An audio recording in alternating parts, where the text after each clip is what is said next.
I've been doing this series called The Gospel of Rock, and I think it's high time to do a tribute to one of the great folk rock duos of all time, and two of the best songwriters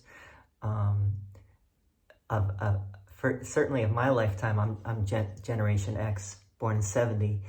The Indigo Girls. And when I was in college, the Indigo Girls were just becoming popular in '89. 89 to 91. I finished college in '91. I went to see them at the Tower Theater in Philadelphia. They were amazing, and also at Spring Fling at the University of Pennsylvania.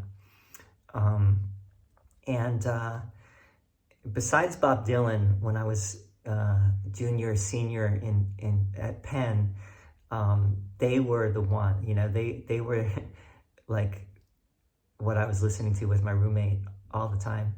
And Closer to Fine is one of the great folk rock, you could say rock anthems, although many people wouldn't consider it to be rock, of all time, I think. And it was just used prominently in the Barbie movie.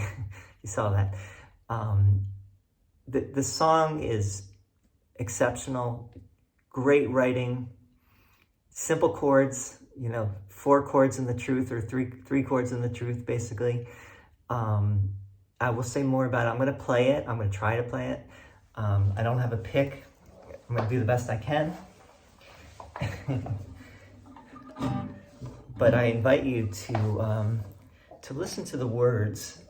Listen to it like you haven't heard it before. I mean, most people that listen to the song, that like the song, they listen to the words, because that's what the Indigo Girls are all about. They wrote some of the best lyrics ever, and this song is no exception. It's their claim to fame, you could say. Maybe it's not their best song ever, but it's the one that became the most popular. I'm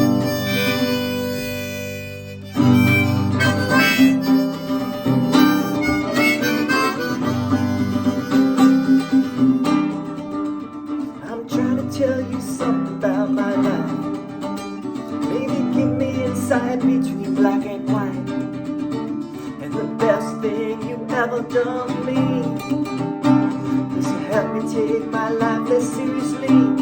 It's only life after all. When darkness has a hunger that's insatiable, and the lightness has a call that's hard to hear, I wrap my fear around me like a blanket. I sail my ship of safety till I sank it. I'm crawling on your shore. I went to the doctor, I went to the mountain, I looked to the children, I drank from the fountain. There's more than one answer to these questions, pointing me in a crooked line. Unless I seek my source for some definitive, the closer I am to find. The closer I am to find. Well, I went to see the doctor of philosophy, with a poster of Rasputin and a beard down to his knees. He never did marry or see a big great movie. Rated my performance, he said he could see through. I went 4 years prostrate to his higher mind, got my paper and I was free. I went to the doctor, I went to the mountain, I looked to the children, I drank from the fountain. I spent 4 years prostrate to the higher mind, got my paper and I was free. Sorry. More than one answer to these questions, pointed me in a crooked line. And unless I seek my source for some definitive, the closer I am to find.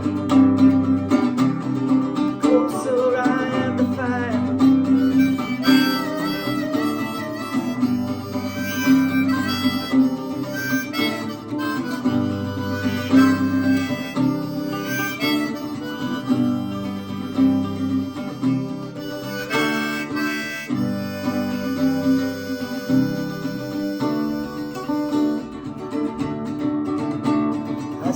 dead at the bar at 3 a.m. to seek solace in a bottle and possibly a friend. I woke up with a headache like my head across against the board, twice as cloudy as I'd been the night before, and I went in seeking clarity. I went to the doctor, I went to the mountain, I looked to the children, I drank from the fountain. We go to the doctor, we go to the mountain, we look to the children, we drink from the fountain. Yes, we go to the Bible, we go through the workout, we read up on revival, we stand up for the lookout.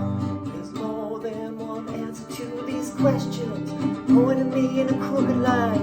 And the less I seek my source for some definitive, the closer I am to find. Closer I am to find.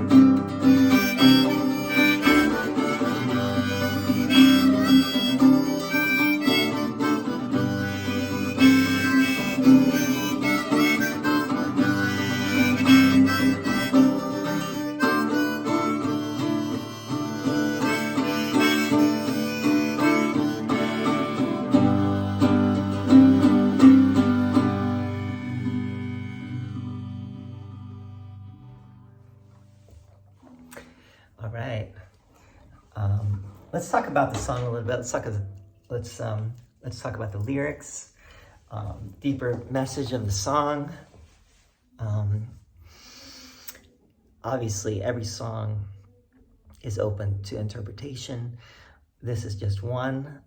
I call the series The Gospel of Rock, and I couldn't think of a better artist than the Indigo Girls, because clearly they were very steeped in the Bible. I don't know that much about their background, but almost every song that I've ever heard by them, I really only listened to their first two albums. The first album, The Indigo Girls, and Nomads, Indians, and Saints. After that, I was off on a whole nother adventure in life, and I did not really follow the rest of their career. But that was all I needed as far as I'm concerned. You know, those first two albums. They were, every song that I heard was has biblical imagery and some definite spiritual foundation to it. So clearly they were very, very spiritually minded from the get-go. I read somewhere that they were originally trying to get signed. The guy or whoever they were going to get signed turned them away at first because their lyrics were not good enough, the songs were not strong enough, and they came back and their songs got, whatever they did, the songs, they rose to the occasion, and the songs were, you know, top notch. Again, you know, if you want inspiration as a songwriter, listen to the Indigo Girls. Amazing guitar playing, by the way. You know, their guitar playing is like just spot on. So beautiful. Their harmonies, their understanding of dynamics and use of dynamics through their songs. Their songs are of epic proportions. I think of them as far as spirituality goes.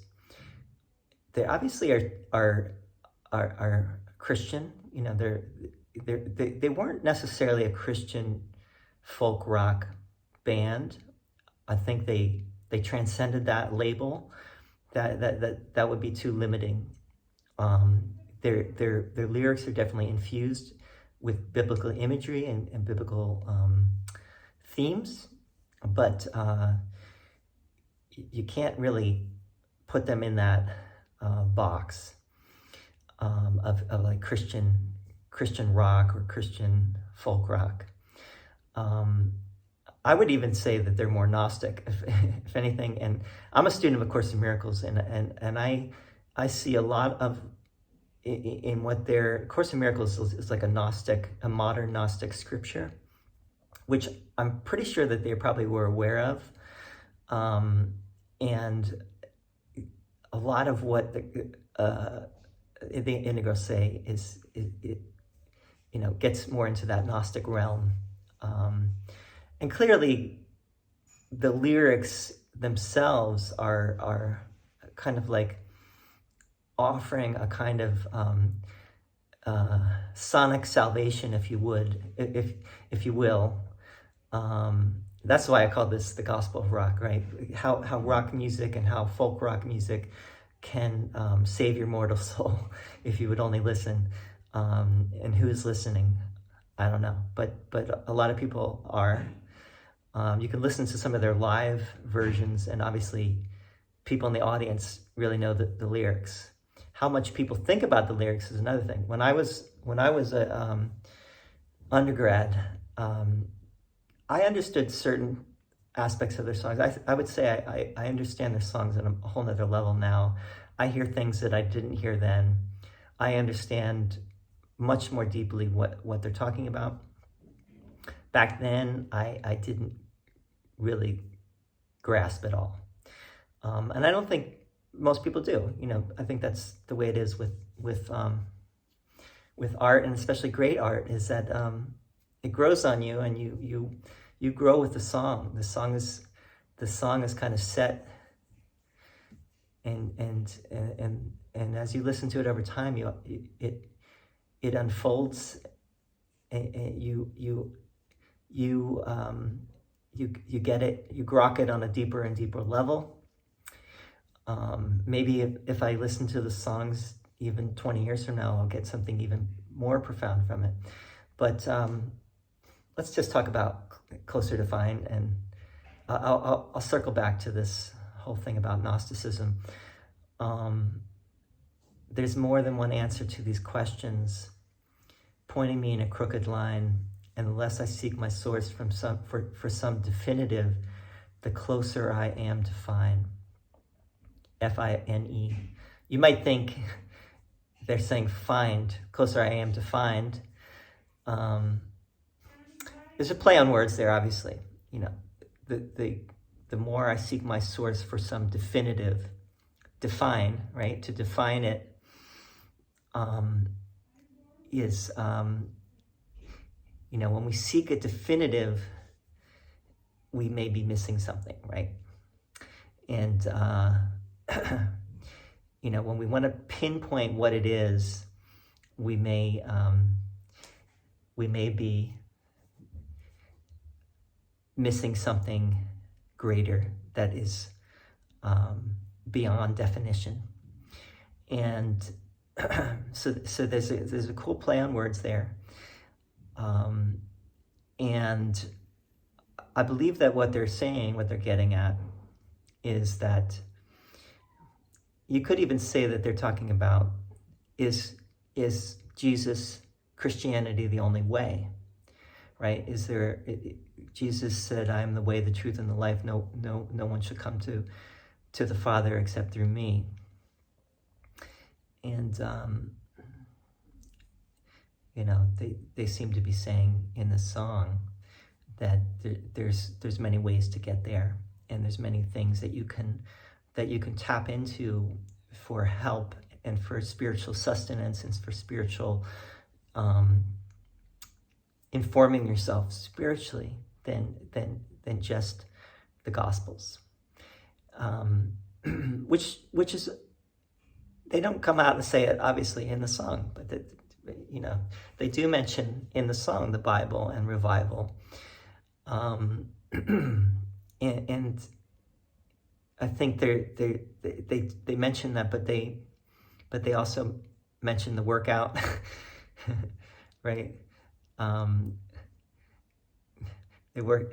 I think they're really talking about that there are other ways that you can, and other possibilities that you can make yourself aware of that can bring you to the answers for your own, for yourself, the answers for yourself. Obviously they don't see, the second verse with the doctor of philosophy. They don't see the thinking as necessarily the path, or at least education as we know of it, academic education. And obviously there's a lot to academia, there's a lot to scholarship and research and thinking about things, and no one can deny that who's been to college, that there's something to that, but that's not, on a spiritual level, that's, if you just go by academia, that's not the whole picture. The first verse is trying to tell you something about my life, maybe give me insight between black and white. And the best thing you ever did for me is to try to help me take my life less seriously. Now, who is the one that Emily wrote the song? So, who is Emily talking about there? Now, you could say she's talking to Jesus. Did Jesus help her take her life less seriously? It could be a person, but let's just say it could be Jesus. So if it's Jesus, how did Jesus help her take her life less seriously? Well, in the Gospels, at least, Jesus says, you have to hate your life. Whoever takes this world, makes this world above the spiritual reality is not my disciple, basically. You're not a follower of Jesus if you make your family and the world and material possessions and anything really besides the spiritual reality. If you put anything above that, you are not a follower of Christ. That's one possibility. I don't know if that's what she really meant, but maybe, possibly. And maybe Jesus is the inspiration, for this search beyond the definitive, right? Who knows? I would say, especially if they were into Gnosticism, then yes, because Gnosticism was an alternative to Christianity. It was presenting a different understanding of Jesus and the Gospels. Or let's say Jesus' message was presenting a different understanding, like the Gospel of Thomas, which may or may not be a Gnostic gospel, but the Gospel of Thomas begins with Jesus saying, whoever understands the meaning of these words will not taste death. That is not Jesus saying, whoever believes that I am of the Father will have eternal life. It's different. He's saying, if you understand what I'm saying, you will not taste death. You will have immortality through the understanding. And that is a Gnostic approach. That is like knowledge-based, experiential knowledge-based understanding, which I think, that's the Indigo Girls, that you could say that is their whole thing, is because their lyrics are very profound, and if you grasp what they're saying, you are with them in their you're let's just say you're with them, okay? Anyway, I think that's all for this video. It's almost 20 minutes now. I just really wanted to pay tribute to the Indigo Girls, and I wanted to just say that how big an influence they have been on me and me as an artist and a songwriter.